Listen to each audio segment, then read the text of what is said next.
Viva Voz, com Vera Magalhães.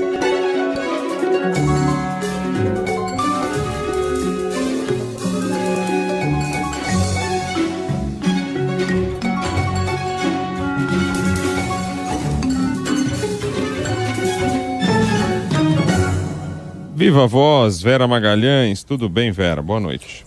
Boa noite, Rodrigo. Boa noite, Nadédia. E a todo mundo que nos ouve e nos assiste. Boa noite, Vera. E o assunto tá difícil da gente mudar, hein? Continua a discussão aí do passaporte da vacina, hein?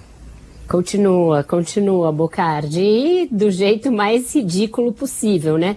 O governo esbravejou, Queiroga disse que não, Bolsonaro falou, aconteceu, mas no final... editaram uma portaria na prática exigindo o passaporte da vacina, Bocardi. O que a portaria diz? Diz que quem desembarcar no Brasil, seja por via aérea, terrestre, etc., tem de mostrar que está vacinado e, caso não o faça, cumpre aquela quarentena de 5 dias. Nós mesmos já estávamos aqui cobrando a lógica da medida, que era essa, né? Como é que eles exigiriam que a pessoa fizesse quarentena se não pedissem o certificado de vacina? E agora, eureka, né? Tá lá, tem que apresentar o certificado da vacina. A portaria prevê, inclusive, punição para quem se recusar a fazer uma coisa ou outra.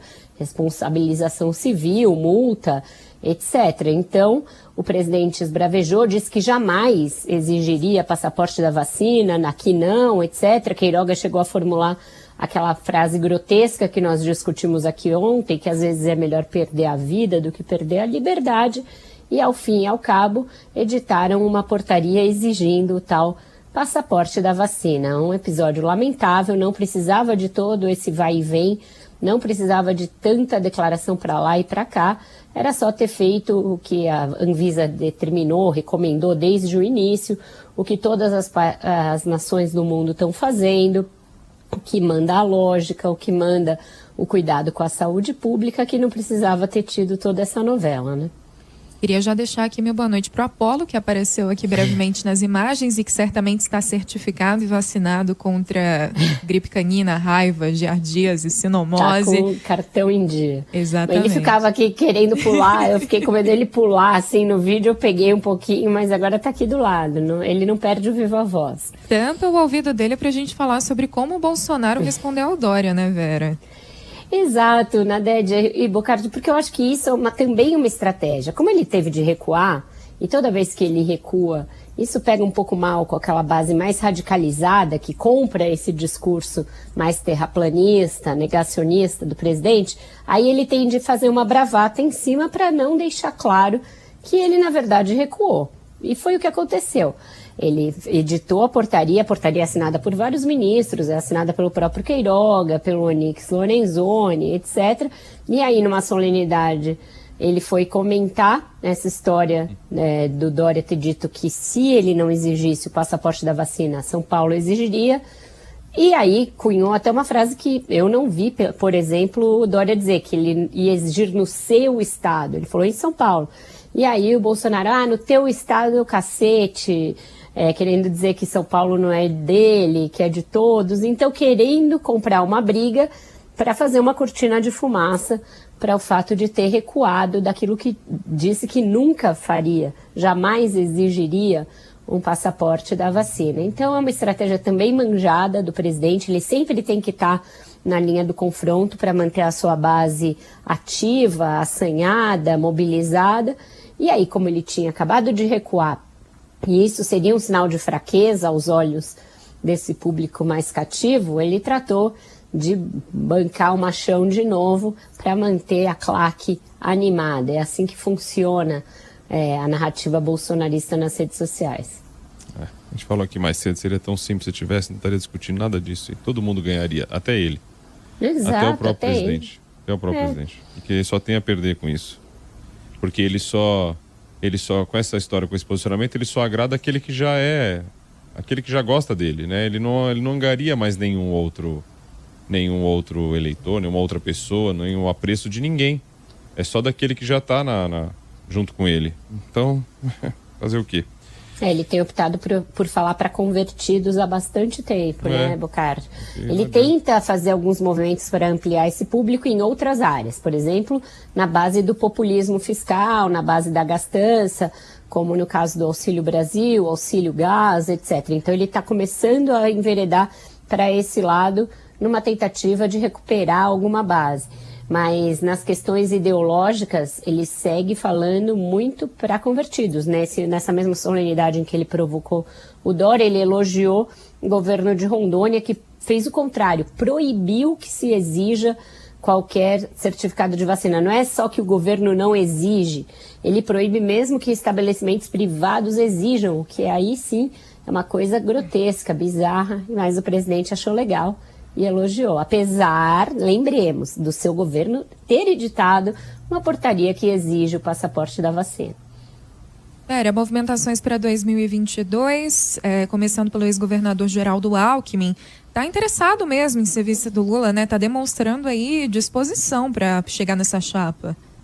Pois é, Nadege, é uma trajetória bastante singular e peculiar essa do Geraldo Alckmin, porque ele começou negociando com o PSD de Gilberto Kassab para ser candidato ao governo de São Paulo. Recebeu um tapete vermelho da parte do Kassab, eles eram adversários, foram adversários muito figadais numa certa época, em 2008, quando ambos disputaram a prefeitura de São Paulo e Alckmin perdeu para Kassab.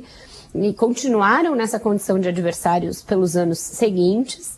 Aí Kassab esteve próximo do PT, voltou a ficar próximo do PSDB e agora estava sendo o anfitrião de Alckmin no PSD. Aí veio essa história de ser vice do Lula, Alckmin pegou outro atalho, começou a negociar com o PSB do Márcio França para ser o vice do Lula pelo PSB e, em troca, haveria um acordo para o PT apoiar Márcio França aqui em São Paulo. Claro que não colou, o PT não costuma abrir mão de nada em favor de adversários e ontem avisou que não vai retirar a candidatura do Fernando Haddad para apoiar o Márcio França. E aí as coisas no PSB começaram a ficar meio obstruídas, o que levou Geraldo Alckmin a começar a conversar, veja só, com Solidariedade, partido do Paulinho da Força. É um partido que até esteve na base alquimista aqui em São Paulo, porque está em todas as bases de todos os governos, mas um partido que não guarda nenhum traço de afinidade ideológica com o ex-governador de São Paulo. Mas ele está se mostrando de fato disposto a tudo para ser vice do Lula, está gostando dessa conversa, com aliados com os quais conversa, Alckmin leva adiante esse assunto, ouve, procura saber o que eles acham, mas dá a entender que a coisa está avançando e que ele tem sim interesse nesse arranjo, que há uns anos a gente acharia absurdo, que jamais aconteceria, mas na política a gente sabe que nunca se deve dizer nunca. E essa é uma prova cabal desse ditado. Moro e Dória conversaram, o que rolou? Conversaram, eles têm conversado com alguma frequência, voltaram a conversar, estão ainda naquela linha de criar um centro, ou uma frente, um centro amplo, etc., mas o governador de São Paulo foi muito longe já, né, com a sua candidatura, enfrentou prévias desgastantes no PSDB e não tem um plano B. Caso ele não seja candidato a presidente, não será candidato a governador, porque ele já tem um acordo com o Rodrigo Garcia, que é o atual vice-governador, para que ele seja o candidato tucano e mais, para que ele seja candidato no cargo. Então Dória tem um prazo aí para renunciar, vai renunciar ao governo de São Paulo em abril. Então, para ele abrir mão de uma candidatura conseguida até aqui a duras penas, é algo que ele não cogita. Mas aí como você fazer uma equação de alguém que tem até 11%, como o Moro aparece nas pesquisas, abrir mão para alguém que, como Dória, ainda não passou de 2% ou 3%. Então, essa é uma equação difícil de levar a cabo. O que aliados do governador João Dória me dizem é que ele pretende manter essas conversas com o Moro e pretende convencer o ex-juiz e ex-ministro de que a rejeição dele é muito alta e que isso criaria um teto baixo para ele. Ele não conseguiria crescer para muito além dos patamares em que ele está. E que ele teria mais a agregar a alguém como vice do que sendo ele próprio candidato e, portanto, ficando na vitrine, na vidraça, para apanhar dos adversários, como já vem apanhando. Moro é alvo principal tanto de Bolsonaro, quanto de Lula, quanto agora até do Ciro Gomes, que começou a bater nele com maior frequência.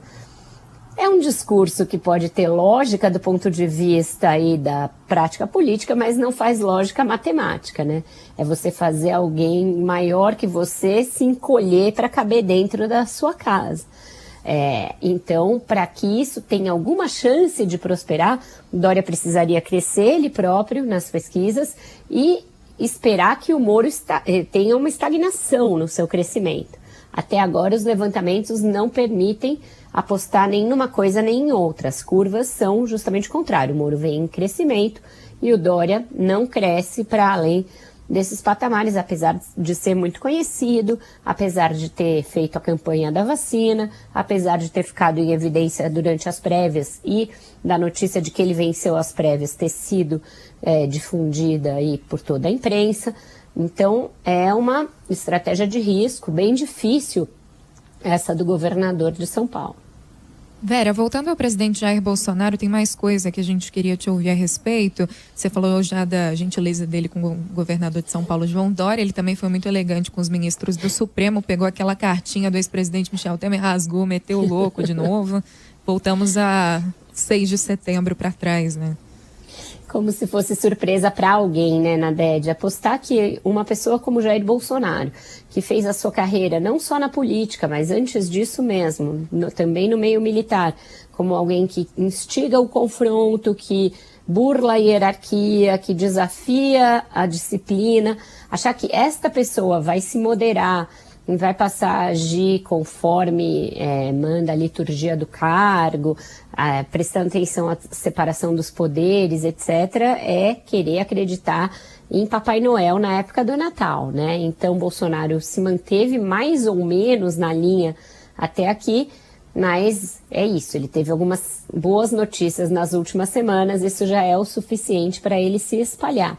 E aí, nessa solenidade no Palácio do Planalto, ele aproveitou que o deputado Daniel Silveira estava na plateia para fazer um desagravo a ele, dizer que é um absurdo o fato dele ter ficado 7 meses preso, e falou para outros deputados que estavam lá, vocês imaginam passar 7 meses preso, querendo criar ali um espírito de corpo entre eles, aí falou que doeu o seu coração ver o companheiro preso durante todo esse período, que onde já se viu, Daniel Silveira fez uma cara de condoído ali, acenou com a cabeça, do tipo, foi muito difícil mesmo.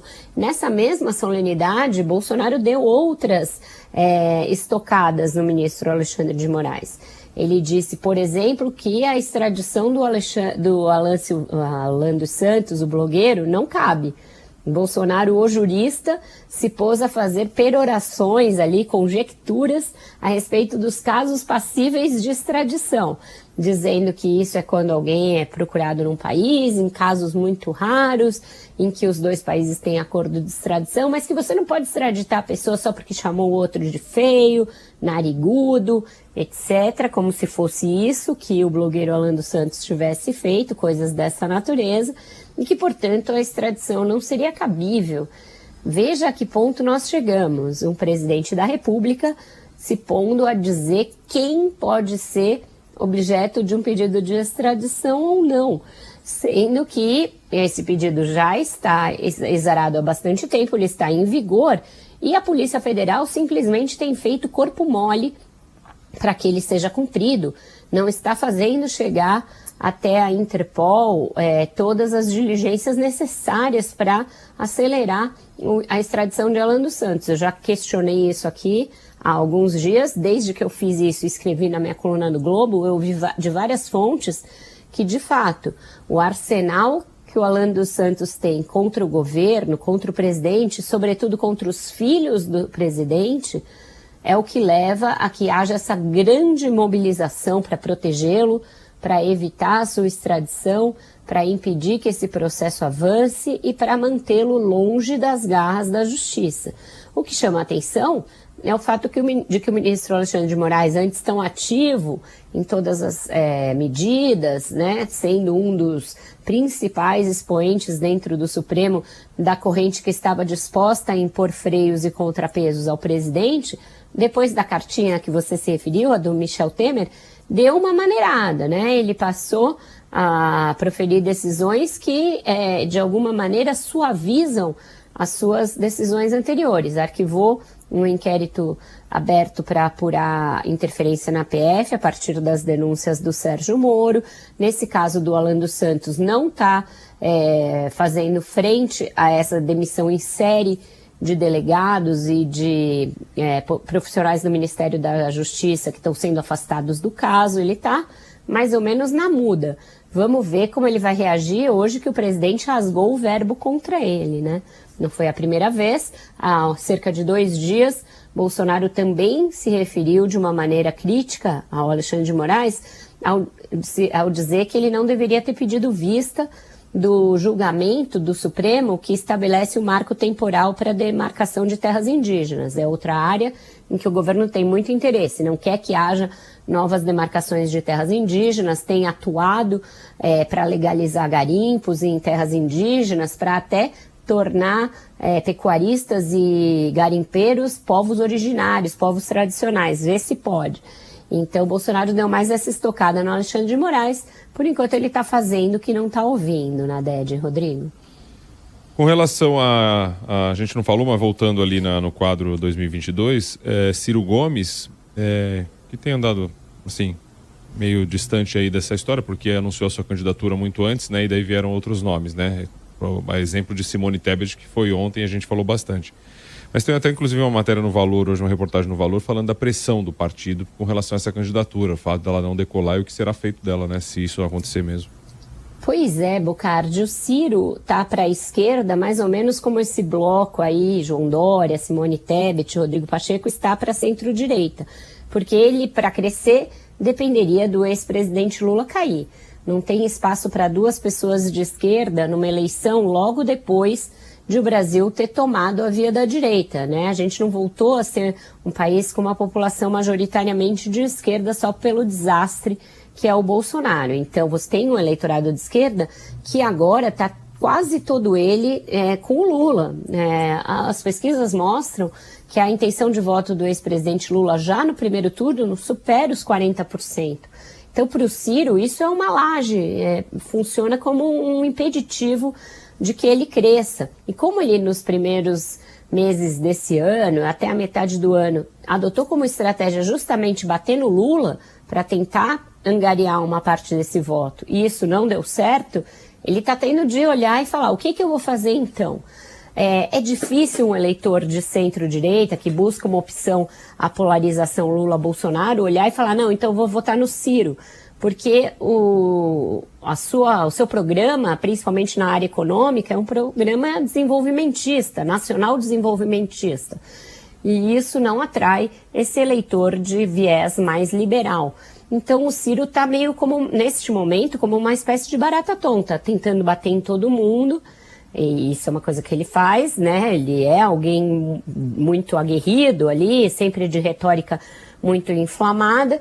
E agora ele passou a bater no Moro. Mas, de novo, será que o eleitorado que manifesta a intenção de votar no Moro migraria para o Ciro tranquilamente? Não é uma migração fácil de enxergar. É uma candidatura que parece padecer nesse momento em que existe uma polarização muito delimitada entre Lula e Bolsonaro. E se alguém desponta ali capaz de quebrar essa polarização, é o Moro. E é o Moro disputando o voto bolsonarista, não o voto lulista. Então tem uma disputa nesse campo da direita, aberta entre Bolsonaro e Moro, e no campo da esquerda o Lula mais ou menos sobraceiro ali, né, sem ninguém ameaçando ele. Fica difícil para o Ciro nessa base. É porque você tem também, se for ver dessa forma, você tem uma direita bem extrema, radical, né, do lado do Bolsonaro, e você tem uma esquerda por parte do Lula, tentando não ser tão radical, né? Com esse ideal dele aí, resgatando paz e amor e tudo mais, aquela história toda que a gente já sabe. Então, quer dizer, você tem você tá polarizado, mas um lado ele é mais, digamos assim, como ele tá mais esticado na polarização, sobra um outro espaço, como você colocou. Tô tentando criar um desenho aqui diante do cenário que a gente tem, né? E o Ciro acabou não se encaixando. Inclusive, até divulgou um vídeo aí, né, agora recente, hoje, se eu não me engano, criticando todo mundo, né? Criticando Bolsonaro, Lula, Dória, Moro, tentando ele ser a tal de, sei lá que número de via pode ser, se encaixando nesse quadro da esquerda. A única possível, né? Segundo ele próprio, ele é a única via. É verdade. Mas é uma estratégia difícil. Ele tem ao seu lado um marqueteiro muito talentoso, que é o João Santana, que sofreu aí um revés enorme, ficou preso anos graças à Lava Jato, fez delação, etc., mas está tentando voltar para o jogo e fez uma parceria com o Ciro para voltar para o jogo. Mas é uma parceria na qual ele tem de bater naquele que ele ajudou a eleger em 2006 e que depois foi responsável por eleger 2 vezes a Dilma, eleger o Haddad uma vez. Então, o João Santana mudando de lado e batendo no PT, algo que ele faz desde que fechou o acordo de delação premiada. Mas é uma parceria que, por enquanto, não teve um resultado muito satisfatório. Qual é a música que vocês escolheram para hoje? Bom, depois dessa bateção de cabeça, é passaporte, não é passaporte, é passaporte, não é passaporte, só me vinha na cabeça Arnaldo Antunes e esse clássico aí dos Titãs. Eu não sei o que é o que não pode ser, é o que não é, enfim, mas tá aí o passaporte da vacina. Vamos lá. Não pode ser que não é, o que não pode ser que não, é o que não pode ser que não, é o que não pode ser que não é o que não pode ser que não é o quê? O quê, Rodrigo Bocardi? Total, Vera Magalhães. Falei mais cedo aí na hora do Sardenberg. Eu falei uma coisa que, assim, ao mesmo tempo que você quer chamar aquele que não toma vacina pro Brasil, ao mesmo tempo você tá expulsando ele, porque ele tem que fazer quarentena. E aí, quando ele olha lá de fora e fala, eu vou pro Brasil, mas eu não tomei vacina. Ah, mas eu posso ir. Ah, mas tem que fazer quarentena. Mas peraí, se eu for pra São Paulo, talvez tenha que ser de 14 dias, ou lá eu não vou entrar. Então é isso, é exatamente, boa definição, perfeita. É perfeita a definição, é isso, é o que não pode, isso aí ninguém entende nada. O fato é que poderia ser muito mais simples e não tá sendo nada disso. Que demais. Tá sendo uma bizarrice. Valeu, Vera Magalhães. Boa noite, viu? Tchau, gente. Até amanhã. Até amanhã.